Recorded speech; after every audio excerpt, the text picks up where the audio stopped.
তোমায় আমি কুড়িয়ে পেয়েছি এক ভেজা সন্ধ্যায়, মানে তোমাদের সাথে কিছু কথা জাস্ট শেয়ার করার ছিল যে আমি কেমন সিচুয়েশানে এখন আছি। তো এখন সময় রাত্রি 9:30 আর এইমাত্র আমি মানে আমার কাজ সেরে এক্ষুনি রুমে ফিরলাম। তো আমাকে যারা ফলো করো তারা নিশ্চয়ই জানো আমি কলকাতায় মানে এসেছি, কলকাতায় শিফট হয়েছি প্রায় 2-3 মাস হলো।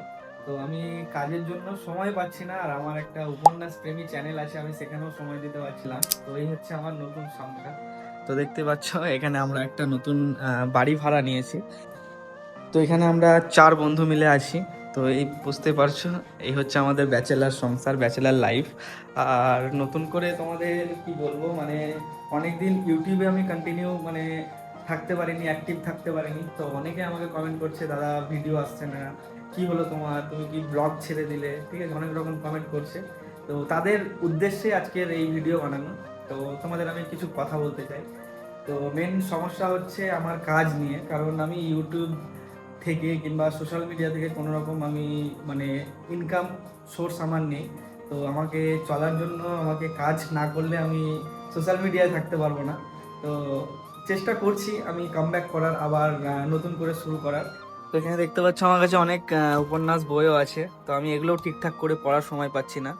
আর এখন এই মুহূর্তে আমি 500 কোটি ব্লগ দেখি, আর আমরা তোমার সাথে। তো আমার খুব ভালো লাগে। তো কাজ থেকে এসে আমি অনেকজনের ব্লগ ভিডিও দেখছি যে ট্রেন্ডিং এখন কি চলছে মার্কেটে, কেমন ব্লগ বানাচ্ছে সবাই। ট্রাভেলিং ব্লগ বেসিক্যালি আমি করতাম। তো মনটা মানে কি বলবো, মানে মনের দিক থেকে যদি তোমাদেরকে আমি বোঝাতে চাই তাহলে আমার মনের অবস্থা একটু অন্যরকম চলছে। আর চেষ্টা করছি খুব তাড়াতাড়ি কামব্যাক করার। তো বুঝতেই পারছো এখন নতুন জায়গা, নতুন সব কিছু, মানে একদম সব কিছু পরিবার ছাড়া কখনো এভাবে থাকিনি। তো আমরা 4 বন্ধু এখানে আছি। তো এখনও কেউ কাজ থেকে ফেরেনি। তো আমি এখনই আসলাম, এখন 9:30 মতো বাজে। তো হঠাৎ করে মনের মধ্যে কি হলো যে ব্লগ দেখে আমার মনে হলো যে আমি কি ব্লগিং করা ভুলে গেছি, কিংবা আমার মধ্যে সেই কনফিডেন্সটা আছে না নাই। তো সেটাও ট্রাই করলাম আর কি। তো আমি জানি না, আমি সেই কনফিডেন্সটা পাচ্ছি না, মনে হচ্ছে আমি যেন হারিয়ে যাচ্ছি কোথায়। তো আগের মতন যেরকম আমি ব্লগ বানাতাম, এখানে যেতাম, এই জায়গায় যেতাম, সেই জায়গাটায় গিয়ে ইন্ট্রোডিউস করতাম। তো এ টু জেড সমস্ত সেট আপ আমি এখানে নিয়ে এসেছি। তো এখানে আমার ল্যাপটপ বাগেরা সব কিছু আছে, জামা কাপড় বাগেরা সব কিছু। তো দেখতে পাচ্ছ এই রুমের অবস্থা। তো এখানে 2 বন্ধু থাকে, ঠিক আছে, যাযাবরের মতো থাকে এরা, কোনো সময় মানে সাফ সাফাই কিছু তো করেই না। আর আমরা এখানে রান্না বান্না করি, এখানে একটা রান্নাঘর আছে, ঠিক আছে। তো আজকে আমাদের বাইরে থেকে খাবার আসবে, রান্না করা হয়নি। কে কে এটা? তো ফাইনালি প্রদীপ এতক্ষণে আসলো। তো এখন সময় কটা কটা বাজে ভাই? তোকে খাবার আনতে বলেছিলাম, খাবারটা নিয়ে এসছিস ঠিকঠাক করে? হুম, খাবার নিয়ে এসছিস? আমাদের আমাদের ব্যাচেলার সংসার যতই হোক, তবুও তো ভাই মানুষের মতো থাকতে হবে সবাইকে।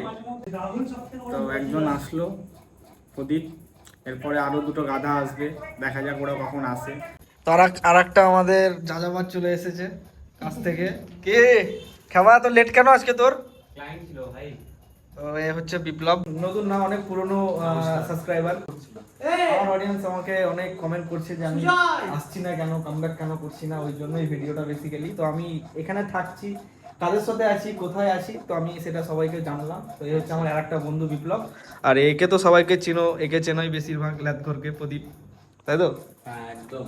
তো আমাদের লাইফস্টাইল আরেকটা ঝিল্লি বাড়া ম্যান তো এখন আসেনি, মানে হারা তার মুখটাই কেমন চোরের মতো। অসুবিধা নাই, এরপর আমরা সাথে থাকবো, এনজয়মেন্ট হবে অনেক। তো এখন সময় 11:06। আর এইমাত্র আমাদের রুমে এন্ট্রি নিল আমাদের আরেকটা বন্ধু রাহুল খেপা। ভ্যাডালার ছেলে ভাই। বসে আছি এখানে বসে, এখন ব্লগ দেখছি আর কিছু একটা স্ক্রিপ্ট লিখবো বলে ভাবছিলাম, যে নেক্সট ব্লগিং করার জন্য প্ল্যানিং করছিলাম। আর আমি সকলের ব্লগ দেখি। তো এখানে আমার একজন খুব ফেভারিট ইউটিউবার, তো তার ব্লগটা আমি দেখি, খুব ভালো লাগে। তোমরা দেখো কিনা জানি না আমি এই দাদার ব্লগগুলো। তো 500 কোটি ইউটিউব চ্যানেলের নাম, ঋত্বিকদার ভিডিও আমি দেখি, খুব ভালো লাগে। সেখান থেকে কিছু অভিজ্ঞতা পাওয়া যায়, এক্সপিরিয়েন্স পাওয়া যায়। অনেকে আমাকে বলো যে দাদা তুমি এডিটিংগুলো কোথা থেকে করো, কিভাবে কনসেপ্টগুলো আসে। তো বন্ধুরা আজকের ভিডিও এটুকুই, মানে তোমাদের সাথে কিছু কথা জাস্ট শেয়ার করার ছিল যে আমি কেমন সিচুয়েশানে এখন আছি। আর তোমরা জানাও আমাদের কন্টিনিউ লাইফস্টাইল ব্লগ তোমরা মানে দেখতে চাও কি না, তোমাদের কেমন লাগছে। আর এখানে দেখতে পাচ্ছ আমি কিছু উপন্যাস কালেক্ট করেছি। আর আমার উপন্যাস প্রেমীদের জন্য আমি এই কাঠগোলাপ থেকে কিছু লাইন বলতে চাই। এটা বেসিক্যালি উপন্যাস প্রেমীদের জন্য, ঠিক আছে? তো আমি এখন পড়ছি কাঠগোলাপ। তোমায় আমি কুড়িয়ে পেয়েছি এক ভেজা সন্ধ্যায়, নিঃশব্দ নির্জন পথে পড়ে থাকা নিঃসঙ্গ একটি কাঠগোলাপের ন্যায়। তো এই ছিল ব্লগ, মানে আমি কি বলবো তোমাদের, মানে জাস্ট তোমাদের ওপিনিয়ন নেওয়ার জন্যই আমি আজকের এই ছোট্ট একটা ব্লগ মানে বানাচ্ছি আর কি। মানে আমি যেখানে থাকি সেই জায়গাটা তোমাদেরকে দেখালাম যে আমি কি সিচুয়েশানে আছি, কি পরিস্থিতিতে আছি। আর চেষ্টা করব খুব তাড়াতাড়ি কামব্যাক করার। আর তোমরা জানাও আমাকে, ঠিক আছে? তোমরা সবাই যারা আমাকে ফলো করো, যারা আমার ভিডিও দেখো, তারা অবশ্যই সবাই জানাও কমেন্ট করে যে কি করা যায়, ঠিক আছে? আমি চেষ্টা করব এরপর কলকাতা, সম্পূর্ণ কলকাতায় যেসব জায়গাগুলো আছে এক্সপ্লোর করার মতন, তো সেই জায়গাগুলো একে একে আমি এক্সপ্লোর করব। তো তোমরা সাথে থেকো, আর এটুকুই। তো আর বেশি কিছু বলছি না।